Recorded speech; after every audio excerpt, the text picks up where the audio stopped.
La nature ne se met pas sur pause. Espace pour la vie vous propose de reconnecter avec elle dans cette série de balados. Bonne écoute!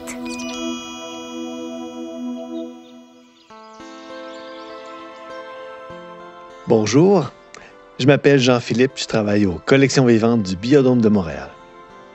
Dans ce balado d'Espace pour la vie, je vous parle de ces milliers d'oiseaux qui séjournent au sud durant l'hiver et qui reviennent nous voir à chaque été pour leur période de reproduction. On en retrouve plusieurs espèces qui sont principalement insectivores et qu'on regroupe sous l'appellation de passereaux. Je vous en présente quelques-uns dans mon 4e balado sur la migration des oiseaux.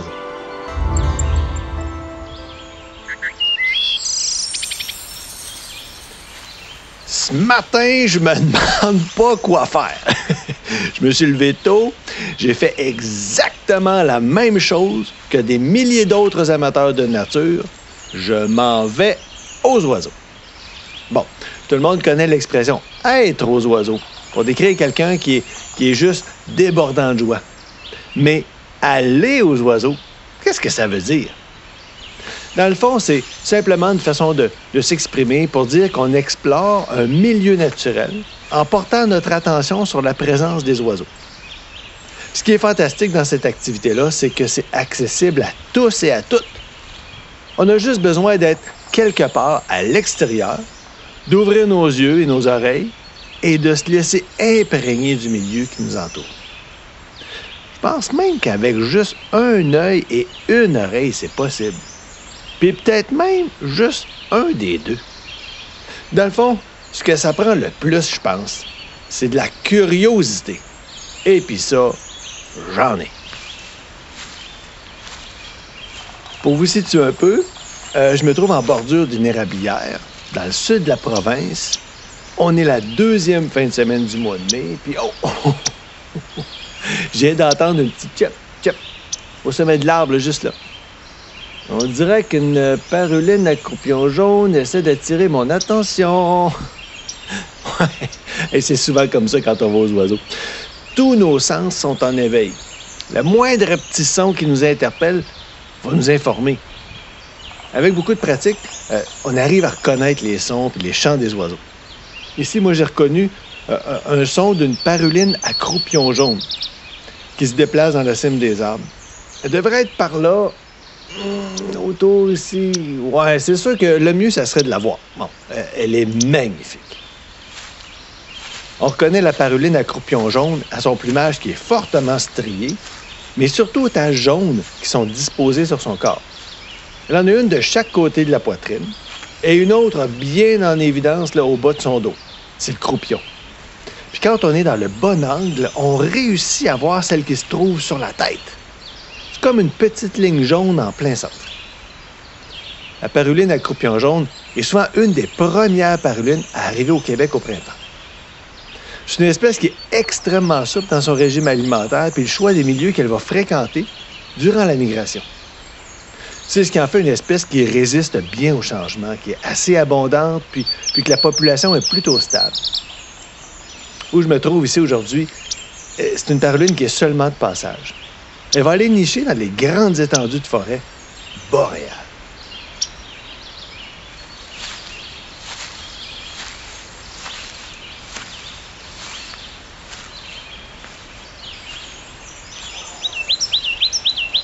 Oh, ici, un roitelet.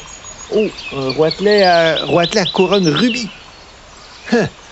On a 2 espèces au Québec. Ouais, le roitelet à couronne rubis et l'autre, le roitelet à couronne dorée.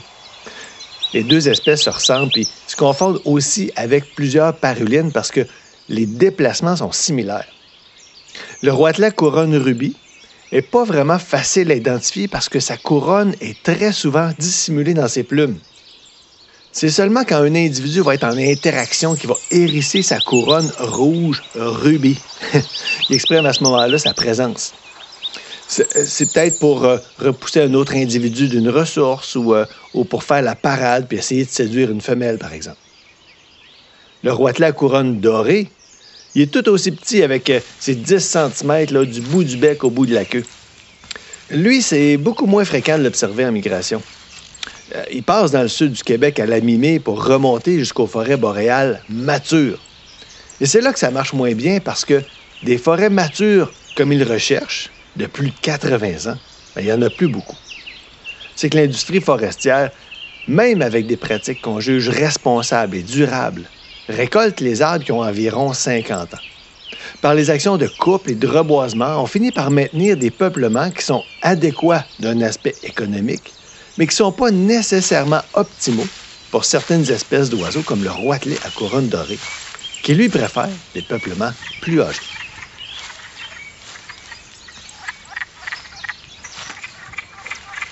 Je continue ma marche en forêt, puis je passe près d'un étang forestier. Entendez-vous? C'est le son des grenouilles des bois. Au printemps, quand je fais des observations d'oiseaux migrateurs, je prends aussi le temps d'observer le réveil de la nature. La neige qui a fondu là, dans les creux de relief forme des étangs temporaires. C'est incroyable parce que le sol est encore gelé en partie, puis les feuilles qui sont tombées à l'automne dernier ont tapissé le plancher de la forêt. C'est une combinaison qui crée une espèce de toile étanche qui va permettre à la grenouille des bois de profiter de cet étang-là pour se reproduire. Les œufs, les têtards vont avoir juste le temps de se développer et de se transformer en grenouillettes avant que l'étang s'évapore ou soit absorbé par le sol de la forêt.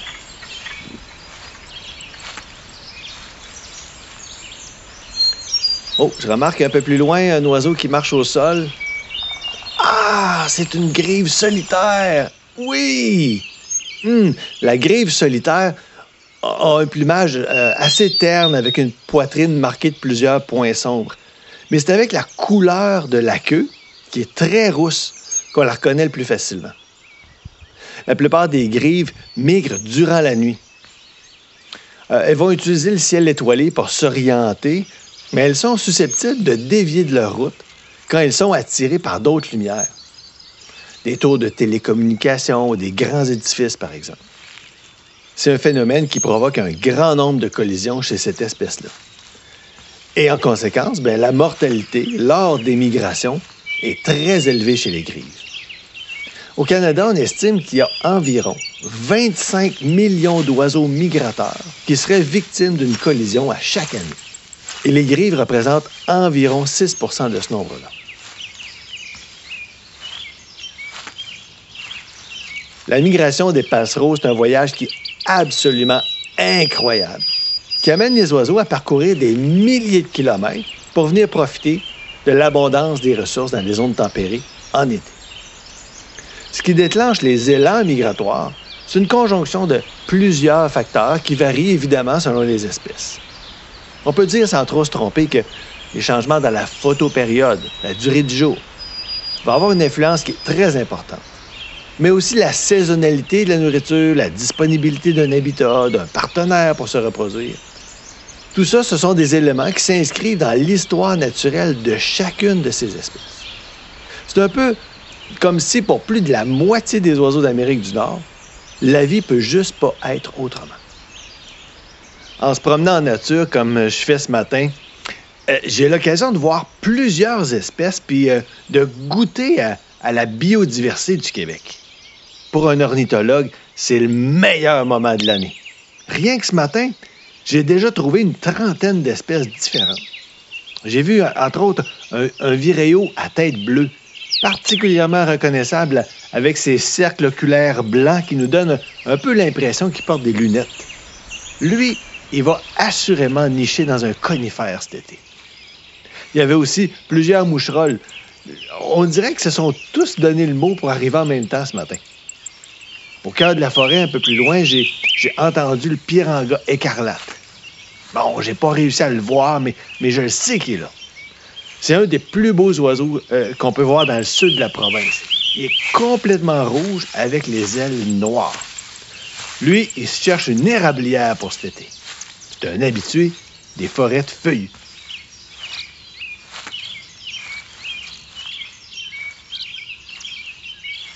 Je sors de la forêt, puis le milieu est un peu différent.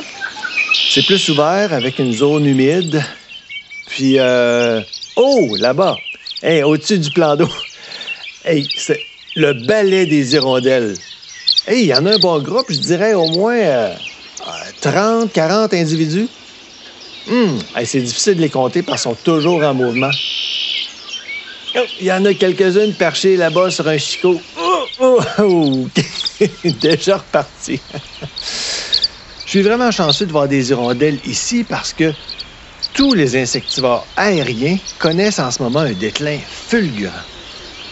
Pour ce qui est de l'hirondelle bicolore, celle que j'observe en ce moment, le nombre d'individus qu'on retrouve sur le territoire québécois a diminué de 5 % à chaque année depuis environ 40 ans.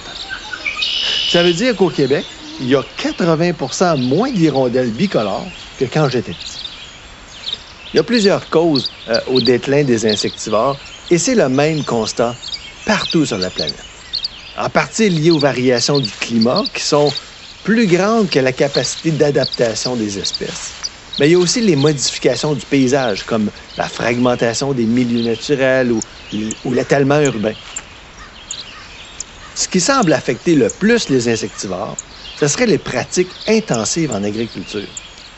Le contrôle des ravageurs dans les monocultures amène la situation suivante. C'est que lorsque les hirondelles arrivent au printemps, elles se choisissent un beau champ de culture près d'un cours d'eau. L'environnement paraît super, c'est prometteur. Mais dans les faits, les moyens utilisés pour éliminer les insectes dans ces champs-là sont si efficaces que l'alimentation des oiseaux va être difficile. C'est ce qui entraîne un taux de reproduction faible qui ne permet pas à la population de se renouveler. Conséquence, un déclin qui dure depuis des années. Pour renverser la tendance, il faudra faire des choix. À l'échelle individuelle, on peut par exemple faire l'achat de produits issus de l'agriculture biologique. En effort collectif, on pourrait contribuer à un réseau de nichoirs à hirondelles pour favoriser la nidification. Au niveau global, on peut aussi se prononcer en faveur des politiques courageuses qui prendront soin de la biodiversité. L'arrivée des premiers passereaux, c'est une belle occasion de célébrer la nature. C'est la fête! Comme si la symphonie des chants d'oiseaux qui résonnent nous exprime cette idée-là que maintenant, c'est le début du futur. Et si ce futur-là était fait de beau, de diversité et d'abondance. Apprécier la nature, c'est tellement simple. Il faut juste être là.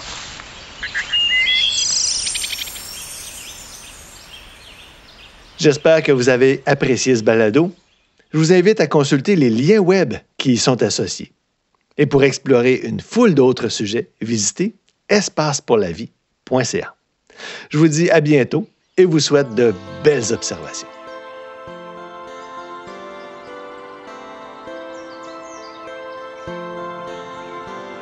Le meilleur truc pour profiter d'une sortie aux oiseaux est de se lever tôt. Les oiseaux sont particulièrement actifs le matin au lever du soleil parce qu'ils se déplacent pour s'alimenter et vont communiquer entre eux par le chant.